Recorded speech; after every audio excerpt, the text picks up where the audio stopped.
беше вкъщи с златен медал. Айде тук. Кампионе!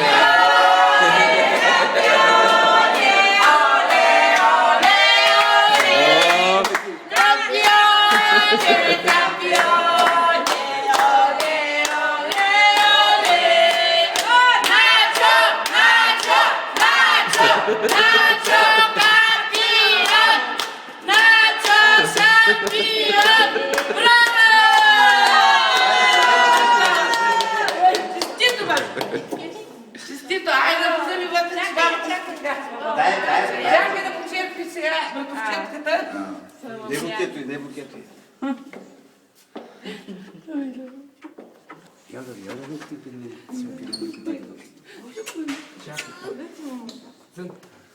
Идей да ревеш, бабо.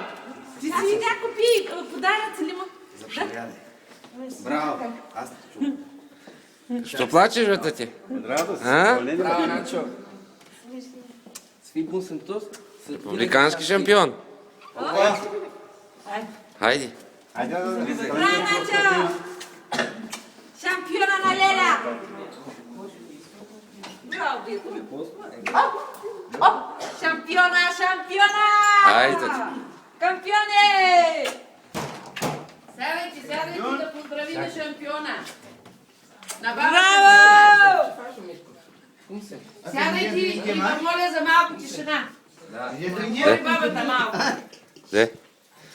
Минавайте, че мини тантата, седни танта. Сядайте сега ви. Бабата ще трябва да говори. Марина, черпи децата на всички. Лошо на всички не черпи. Искам да изразя тази вечер моята радостна новина. Искам да заявя на цяла България да се гордее с моя велик син. Аз съм моя велик внук. Аз съм си го изгледала от 20 дена. Как се гледа бебе на 20 дена? Аз съм си го изгледала. И съм си го възпитала също и неговите родители. Махни И се ръката. гордееме. Цялата фамилия с Начо. Начо е кампион, шампион за цяла Испания. И се гордеем и цялата фамилия с него. Така също пожелавам на българските деца в България да постигнат това, което е постигнал Начо. Нека да спортуват българските деца, да постигнат Начо, както е постигнал. На първо място за цяла Испания. Всички се гордеем и с него. Нека да бъде жив и здрав. Също се гордеем с Анхел. Анхел ще бъде футболист. И с него ще се гордя и той ще бъде на първо място. Да бъда футболиста.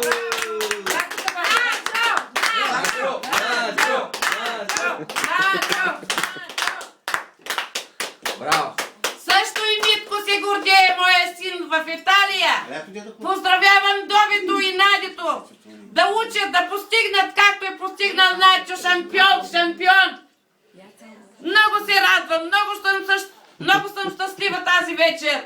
Никога, много отдавна не съм се чувствала толкова щастлива като тази вечер. Тък му сега пристигна Начо от Мадрид. Шампионът тък му сега пристигна. Шампиона на Испания. Нека да е жив и здрав, да си гордее татко и майка и цялата фамилия с него. Пожелавам на всички баби, всички родители да се гордеят така, както аз се гордея с моя внук. Това е. Дай му букета, дай букета на момчето.